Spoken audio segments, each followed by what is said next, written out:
کسی گاؤں میں ایک بہت ہی عبادت گزار شخص رہتا تھا جو لوگوں کو دین و دنیا کے مسائل بتاتا اور انہیں نیکی کی تلقین اور برائی سے بچتے رہنے کی ہدایت کیا کرتا تھا۔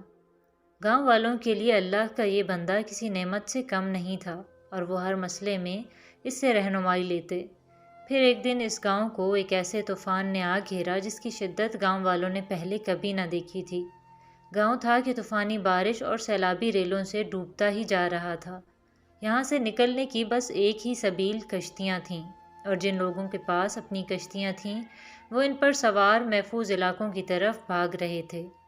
گاؤں کے کچھ لوگ اپنی کشتی پر سوار اس عبادت گزار کے گھر کے قریب سے گزرے تو اسے آواز دی کہ ہمارے ساتھ کشتی میں آ جاؤ۔ اس بزرگ کا جواب تھا کہ تم لوگ جاؤ، میرا اللہ میری مدد کرے گا اور مجھے بچا لے گا۔ ان لوگوں کے جانے کے بعد کچھ اور لوگ بھی یہاں سے گزرے جنہوں نے اس بزرگ کو اپنی مدد کی پیشکش کی، مگر اس کا وہی جواب تھا، تم لوگ جاؤ، میرا اللہ میری مدد کرے گا اور مجھے بچا لے گا۔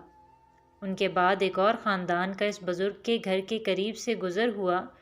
انہوں نے اپنی کوشش کی کہ اس بزرگ کو اپنے ساتھ لے لیں، مگر اس کا وہی جواب تھا کہ تم لوگ جاؤ، میرا اللہ میری مدد کرے گا اور مجھے بچا لے گا۔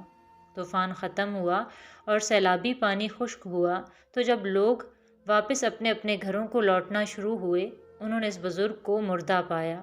اس کی لاش اس کے مکان میں پڑی تھی۔ لوگوں کے لیے جہاں یہ بات باعث صدمہ تھی، وہیں حیرت کا سبب بھی تھی کہ آخر اللہ تعالیٰ نے اس کی مدد کیوں نہ کی۔ ابھی لوگ اسی بحث میں الجھے تھے کہ ایک نیک نوجوان ادھر سے گزرا۔ اس نے سارے گاؤں والوں کو چپ کراتے ہوئے کہا، کون کہتا ہے کہ اللہ نے اس آدمی کی طرف مدد نہیں بھیجی؟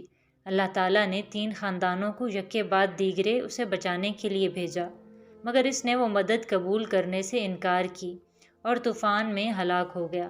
اس قصے میں یہ حکمت بیان کرنے کی کوشش کی گئی ہے کہ اللہ تعالیٰ مافوق الفطرت ہے، یا وہم و گمان سے بعید طریقوں سے عموماً کسی کی مدد نہیں کرتے، بلکہ انسان کے لیے اسباب پیدا فرما دیتے ہیں تاکہ بندہ ان اسباب کی مدد سے اجتہاد کرتے ہوئے اپنا راستہ بنائے۔